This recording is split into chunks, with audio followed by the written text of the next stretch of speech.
शिवानंद जी। राधे राधे महाराज जी। महाराज जी, मेरा प्रश्न ये है कि मुझे ज्ञान है कि मेरे गुरुदेव भगवत प्राप्त महापुरुष हैं। यदि हम और किसी संत के पास दर्शन करने जाते हैं तो क्या ये गुरु निष्ठा में बाधक है? गुरु सोई जो संत सेवावे, हरिराम व्यास जी। गुरु सोई जो संत सेवावे और साधु सोई जो विषय छुड़ावे। इस बात को समझो।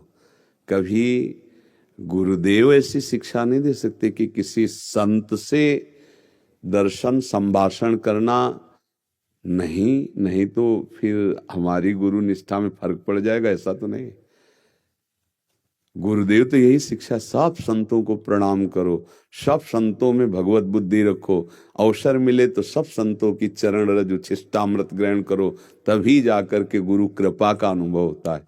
कभी ऐसा नहीं सोचना चाहिए कि अगर हम किसी और संत के दर्शन करने गए और संत के पास बैठे तो हमारी गुरु निष्ठा में फर्क पड़ जाएगा। सबे संत गुरुदेव हैं, व्यासे ही आप प्रतीति।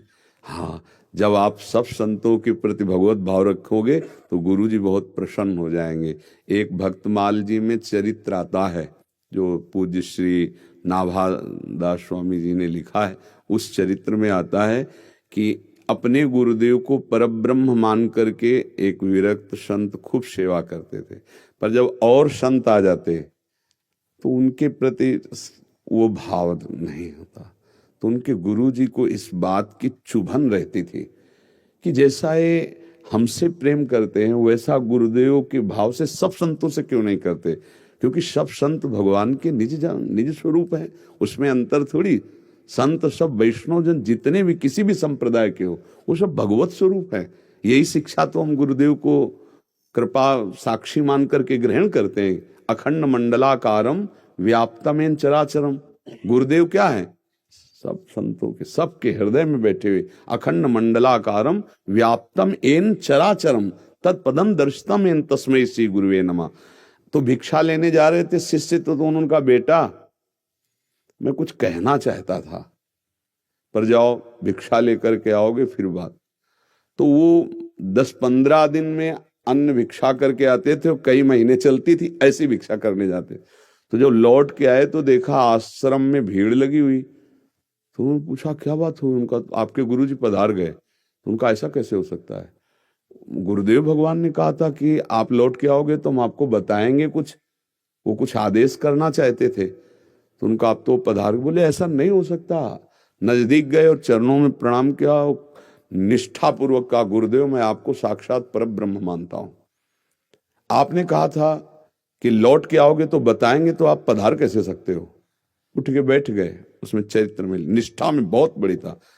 उठ के बैठ गए और कहा कि बेटा मैं ये कहना चाहता था कि गुरुदेव के समान ही सब संतों का सम्मान करना चाहिए। तो उनका गुरुजी अब आपको 1 साल रुकना पड़ेगा।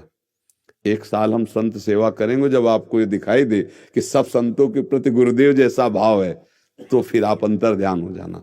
कौन गुरु ये सिखाएगा कि संतों के पास जाने से गुरु निष्ठा में फर्क पड़ जाएगा या गुरु अपराध बन जाएगा? नहीं। अब एक बात ध्यान रखिए, संतों के पास जाना है, उनकी सेवा करनी है, उनकी बात सुननी है, पर उपासना अपने गुरुदेव की दी हुई करनी है। उसमें फर्क नहीं पड़ना चाहिए। अगर उसमें फर्क पड़ा तो फिर तुम सच्चे सेवक नहीं हो। हम जाएंगे, संतों की सेवा करेंगे, संतों के सत्संग सुनेंगे, लेकिन मंत्र उपासना अपने गुरुदेव की जपेंगे। जो हमें गुरुदेव उपासना दिए उस पर कोई फर्क नहीं पड़ने देंगे। सत्संग सुनेंगे, भगवान की चर्चा सुनेंगे, संतों के दर्शन करेंगे, उनको प्रणाम करेंगे, उनकी सेवा करेंगे, पर उपासना अपने गुरुदेव के अनुसार तो बात चलती नहीं। हाँ, उपासना में फर्क नहीं पड़ना चाहिए। महर्षि, अगर कोई संत भगवान कोई आज्ञा देते हैं कि ये वाला पाठ करो या ऐसी पद्धति से चलो जल्दी प्रिया, हाँ, तो हम अपने गुरुदेव से निवेदन करेंगे, फिर वो इस विषय में क्या कहते हैं फिर देखेंगे। सीधी बात कहनी चाहिए। जैसे कोई संत कह रहे कि आप ये साधन करो, आप ये, तो महाराज जी आपने कहा है, अब हम अपने गुरुदेव भगवान से निवेदन करेंगे वो क्या अनुमति देते हैं, देखते हैं। स्वयं हमारा अधिकारी नहीं है, हमारे गुरुदेव जैसा कहेंगे हम वैसे चलें। सच्चा उपासक ऐसा ही होता है, अपने गुरुदेव की आज्ञा पर ही चलना चाहिए। सत्संग सुने, सेवा करे, सब संतों को दुलार करे, ये तो हमारी उपासना है। पर हमारे अंतर की जो साधना है वो गुरुदेव से ही चलेगी। उस पर किसी का आदेश नहीं। गुरुदेव के समान जो उपासना में, वो गुरुदेव के ही वाक्य। सत्संग सुनेंगे, सबको हम भगवत स्वरूप मानकर, गुरुदेव का स्वरूप मानकर प्रणाम नमस्कार सेवा, ऐसे चतुरता पूर्वक चला जाता है। उपासक बड़ा प्रवीण होता है, अपनी उपासना में कोई फर्क थोड़ी आने देंगे। ऋषि, अगर ये इसलिए निवेदन कर रहे हैं कोई संशय न रह जाए, गुरुदेव प्रकट में विराजमान ना हो, तो उस परिस्थिति में अगर कोई ऐसा आज्ञा करता है तो उसमें हमें कैसे आंकलन गुरुदेव के वाक्यों पर अगर हम स्थित हैं तो अपने आप आगे का रास्ता खुल जाएगा, किसी से पूछने की जरूरत नहीं। गुरु का शरीर रहे या ना रहे, गुरु तो रहेंगे ना। शरीर तो बदल सकता है, गुरु थोड़ी बदलने वाले, वो तो सच्चिदानंद है। और आपको जो मंत्र मिला, उपासना मिली, उस पे चलोगे तो आगे का मार्ग अपने आप खुल जाएगा, पूछना नहीं पड़ेगा। गुरुदेव यहाँ बैठे आज्ञा चक्र में, गुरुदेव यहाँ हृदय चक्र में बैठे। अभी इसी क्षण प्रश्न करो, उत्तर वही गुरुदेव तो दे रहे हैं। तो जो मंत्र मिला, जो नाम मिला, उपासना मिली है ना, मंत्र उपासना नाम, तो जिसको कभी ऐसा लगे कि हमारे गुरुदेव अंतर ध्यान हो गए, अब आगे हमें कैसे चलना, तो वही जपो, वही तुम्हें रास्ता आगे का दिखा देगा, जहां गुरुदेव है वहीं पहुंचा देगा, और किसी से पूछने की जरूरत नहीं। अगर इसके आगे भी संशय हो, नहीं खुल रहा है, दिमाग में नहीं आ रहा, तो गुरु के जो परिकर हैं उनसे मिले, उनसे बात करें, उनसे अपने हृदय की स्थिति रखे, या फिर गुरुदेव से एकांत में प्रार्थना करे, तो अंदर प्रेरणा आ जाएगी। अविनाशी गुरुदेव हैं, अंदर प्रेरणा। अगर इतनी क्षमता नहीं है आंतरिक समझने की, तो गुरु भाई होंगे, उनके गुरु परिकर होंगे, उनसे मिलकर बात करें, उनसे आगे पर चले वही रास्ता जो रास्ता पकड़ लिया, तो फिर उसमें संशय नहीं रहेगा। समझ पा रहे?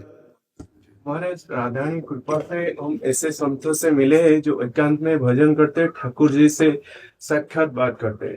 तो मेरा कभी कभी मन होता है कि एक महीने में 1-2 बार जाकर उनके मिलो। नहीं, बिल्कुल मिलो, जाओ दर्शन करो, वहाँ की चरण रज माथे पे लगाओ और खूब उनका संग करो, उनके परमाणु खूब भजन करवाएंगे। संतों के दर्शन मात्र से भजन होता है। दरस परस अगनास बास निज संग करो दिन, तीन मुख हरिजस सुनत श्रवण मानो न त्रिपित चिन्ह।